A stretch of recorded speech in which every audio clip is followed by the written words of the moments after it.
But first, the Illinois Auditor General, the state's fiscal watchdog, is himself under federal investigation over campaign spending when he was a lawmaker.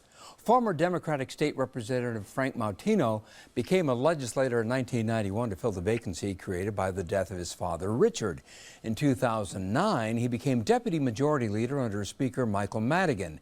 He started his 10-year term as Illinois Auditor General in January. A grand jury will look at various campaign expenditures, including more than $200,000 on gas and repairs at one service station owned by a Spring Valley alderman, as well as $274,000 in payments to a local bank. Joining us now are the two citizen investigators who broke the story. KIRK Allen, he's co-founder of Edgar County Watchdogs, and John KRAFT, also a co-founder of the Edgar County Watchdogs. Illinois Auditor General Frank MAUTINO declined our invitation to appear on tonight's program. KIRK and John, welcome to Chicago Tonight. First of all, what prompted the investigation? Actually, it was when we read the Illinois Times first story about the campaign money that was raised, or that he was raising after being appointed.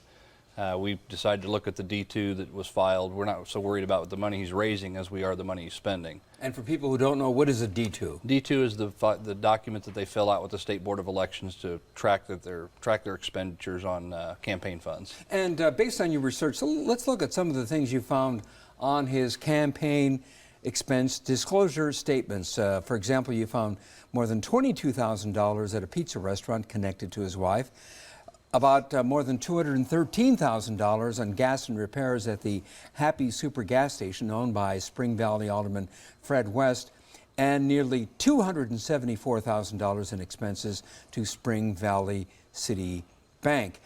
John, campaign spending on cars, what was the red flag? What's the red flag about this? Explain what you found. Well, the red flag about that was basically all round numbers and large dollar amounts for repairs, and then once he was asked to clarify where they went, he initially said that there were 4 vehicles, and then he went down and said there were 3 vehicles, but he never would say who those vehicles belonged to. And it's a large dollar amount over a 10-year period. He could have bought a new vehicle with a warranty for the amount he spent on just repairs. And KIRK, that particularly caught your attention because you've been an auto mechanic for a long time. I was a mechanic. I was a jet mechanic in the service, and I've seen a lot of mechanic bills.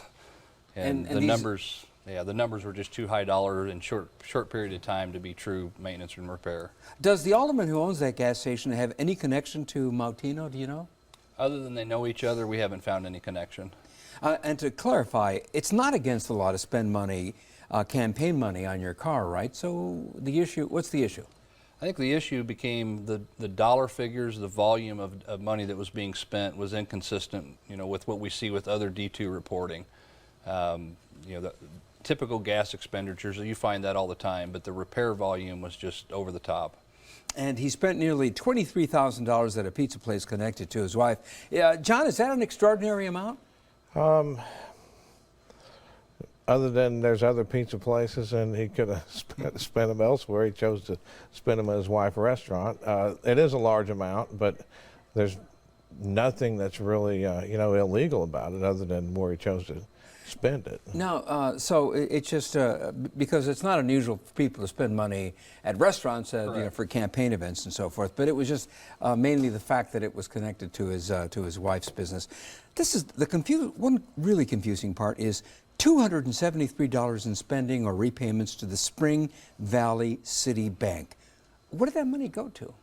Well, that was probably the most eye-popping. $26,000 in loans is what we identified in the records, yet over $90,000 in loan payments or loan repayments. So there was an inconsistency. Either loans that were given were not reported, or he's paying for something. A lot of the other expenditures were for campaign workers, for gas to travel to Chicago. They're just inconsistent things, and the biggest question is, what does a bank have to do with a campaign operation? Yeah, as you point out, sending $94,000 to a bank for loan repayments for $26,000 in loans.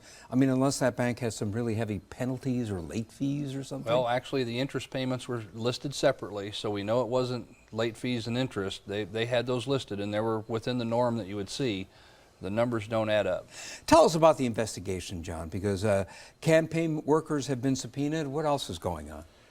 Several legislatures have sent him several letters wanting answers, and he's always come back with, I need a little more time to answer your questions, but he never answers his questions. And but my understanding, Kirk, is that he has admitted to shredding documents. Is that right? Initially, in the initial report from the Illinois Times, that was part of why he raised money, was to close down his campaign and shred documents. You've also sued him under the Freedom of Information Act. What are you looking for? Well, there's the correspondence with the legislators. I wanted copies of those. My initial FOIA, I ended up with over 6,500 documents, most of which had nothing to do with what I asked for. He was just trying to drown you in documents, Right, you think? Right. We went through it all.